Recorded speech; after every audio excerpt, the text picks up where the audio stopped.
والدین لڑکی کی مرضی بھی نہیں پوچھتے. یہ 3 سوال آپ نے اکٹھے پوچھ لیے ہیں. دیکھیں، پسند کی شادی کی اجازت ہے، یہ بالکل جائز ہے. جب آپ کسی کو پسند کریں گے تب ہی اس سے شادی کریں گے. پسند سے مراد یہ نہیں کہ آپ چیٹنگ کریں، انڈرسٹینڈنگ کے نام پر ویڈیو کالز کریں کہ ہم پسند کر رہے ہیں ایک دوسرے کو. یہ تو غلط ہے.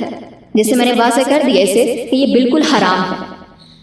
پسند کی شادی جائز ہے اس طرح سے کہ آپ کو کوئی پسند آیا ہے، اس کی خوبصورتی ہو سکتی ہے، اس کی دین کی تعلیمات ہو سکتی ہیں، اس کا کردار ہو سکتا ہے، اس کا فیملی بیک گراؤنڈ ہو سکتا ہے، کسی بھی لحاظ سے آپ کو پسند آیا ہے. ویسے تو اسلام آپ کو اس کی بھی کنڈیشنز بتاتا ہے کہ جب آپ نکاح کرنے لگو، آپ کو کوئی پسند آئے تو اس میں کیا چیزیں آپ نے دیکھنی ہیں، کیا خوبیاں دیکھنی ہیں. اور حدیث میں جس بات پر زیادہ زور دیا گیا ہے وہ یہ ہے کہ آپ اس کا دین دیکھو. تو دین آپ نے سب سے پہلے دیکھنا ہے، اور آبویسلی پھر آپ نے اس کو نکاح کا پیغام بیچ کر اپنی زندگی میں شامل کرنا ہے. تو اسلام میں تو ہے ہی پسند کی شادی. اگر آپ کو ایک پسند ہی نہیں ہے تو پھر آپ کی رضامندی شامل نہیں ہے، پھر تو وہ زبردستی کی شادی میں آ جائے. اور جیسے آپ نے کہا کہ معاشرہ جو ہے اسے ناپسند کرتا ہے، تو معاشرہ تو بہت سی چیزوں کو ناپسند کرتا ہے. معاشرہ پردے کو پسند نہیں کرتا. آپ کو ایسے ایسے لوگ ملیں گے جو کہ پردے کے اوپر اتنی تنقید کرتے ہیں، اس کو اچھا نہیں سمجھتے. تو کیا اب لڑکیاں پردہ کرنا چھوڑ دیں گی؟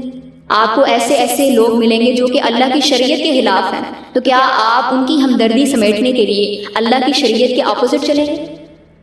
ہمارا مقصد اللہ کو راضی کرنا ہے، دنیا کو راضی کرنا نہیں. یاد رکھیے، جو ہم دنیا کے حقوق ادا کرتے ہیں، اپنے ماں باپ کے حقوق العباد جن کو کہا جاتا ہے، یہ بھی ہم اللہ کا حکم مانتے ہوئے کرتے ہیں. یہ بھی در حقیقت حقوق اللہ میں ہی شامل ہوتے ہیں. تو آپ کے لیے سب سے پہلے اللہ کا حکم ہے، کیونکہ ہمارا مقصد ہی یہی ہے.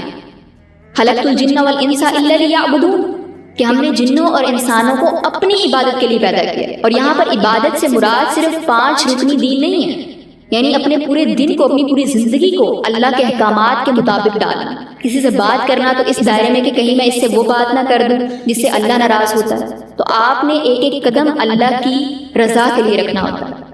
تو معاشرہ چاہے آپ کو تسلیم کرے یا نہ کرے، آپ نے اللہ کے حکم کو فرسٹ پریورٹی دینی ہے. اور تیسرا جو آپ نے پوچھا کہ والدین لڑکی کی مرضی بھی نہیں پوچھتے، بدقسمتی سے ایسا ہو رہا ہے ہمارے معاشرے میں. بہت زیادہ کیسز مجھے خود دیکھنے کو ملے ہیں کہ جہاں پر بچیوں کے ساتھ زبردستی کی جاتی ہے. بعض اوقات تو ڈائریکٹ زبردستی کی جاتی ہے، اور بعض اوقات ایموشنلی جو ہے وہ ان کو بلیک میل کر کے ان کو مجبور کیا جاتا ہے کہ وہ وہاں پر رشتے کے لیے ہاں کریں. یہ بہت بڑا گناہ ہے کہ آپ بچوں کی مرضی کے خلاف ان کی جو ہے